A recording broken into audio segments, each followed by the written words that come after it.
வணக்கம், welcome to food paradise online. இன்றைக்கி நம்ம என்ன ரெசிபி பார்க்க போகிறோம்னா குல்கந்த் ரோஸ் பெட்டல்ஸ் வச்சு எப்படி செய்யலாம்னு சொல்லிட்டு வீடியோக்குள்ளே போய் பார்த்து தெரிஞ்சுக்கலாம். அதுக்கு முன்னாடி நம்ம சேனலை நீங்கள் ஃபர்ஸ்ட் டைம் பார்க்குறீங்கன்னா கீழே இருக்கிற ரெட் கலர் சப்ஸ்கிரைப் பட்டனை ப்ரெஸ் பண்ணி சப்ஸ்கிரைப் பண்ணிக்கோங்க. கூடவே இருக்கிற பெல் பட்டனையும் ப்ரெஸ் பண்ணிக்கோங்க.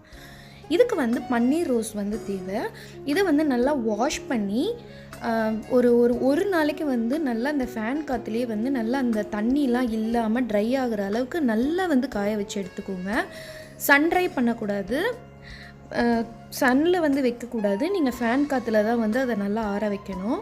அது நல்லா இந்த மாதிரி வாஷ் பண்ணி க்ளீன் பண்ணி நல்லா ட்ரை ஆனதுக்கப்புறமா இந்த மாதிரி அதை தூள் தூளாக ரெண்டாக பிரிச்சுக்கோங்க.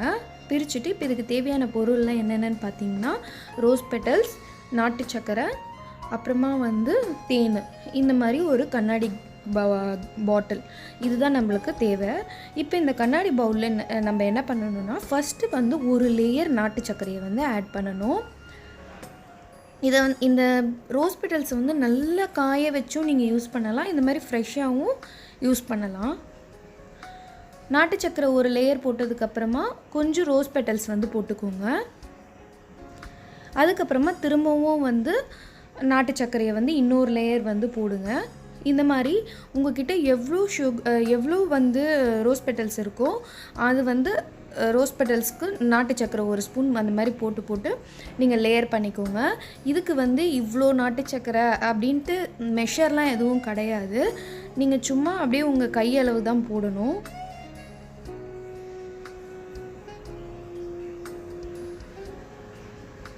நம்மளுக்கு எவ்வளோ ரோஸ் பெட்டல்ஸ் வச்சுருக்கோமோ அதுக்கேற்ற மாதிரி லேயர் பண்ணுறதுக்கு நீங்கள் நாட்டு சர்க்கரையை யூஸ் பண்ணிக்கோங்க.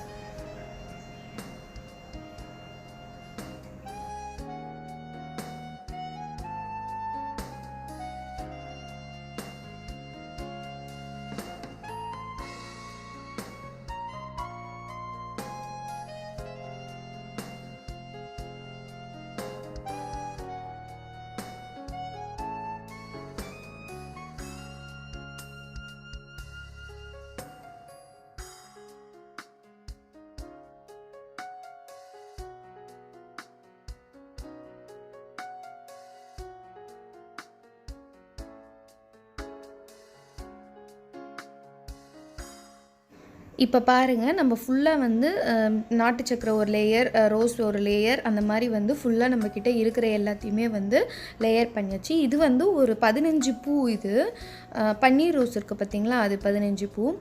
அதுக்கப்புறமா ஒரு 5 டேபிள் ஸ்பூன் அளவுக்கு தேன் இதில் ஆட் பண்ணிக்கோங்க. தேன் தான் இதுக்கான ப்ரிசர்வேட்டிவ், அதனால் தேன் கொஞ்சம் நல்லாவே யூஸ் பண்ணிக்கோங்க.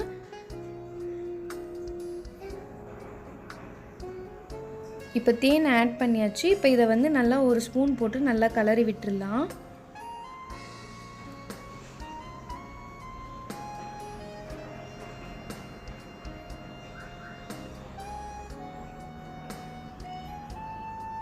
இப்போ நல்லா மிக்ஸ் பண்ணியாச்சு. இதை ஒரு 3 டேஸ்க்கு நல்லா வெயிலில் வச்சு எடுத்துக்கோங்க. மேலே ஒரு துணி கட்டி 3 டேஸ்க்கு வெயிலில் வச்சு எடுத்துக்கோங்க. அதுக்கப்புறமா நம்மளோட குல்கந்த் சூப்பராக தயாராகிடும். இப்போ பாருங்கள், குல்கந்த் சூப்பராக ரெடி ஆகிடுச்சு.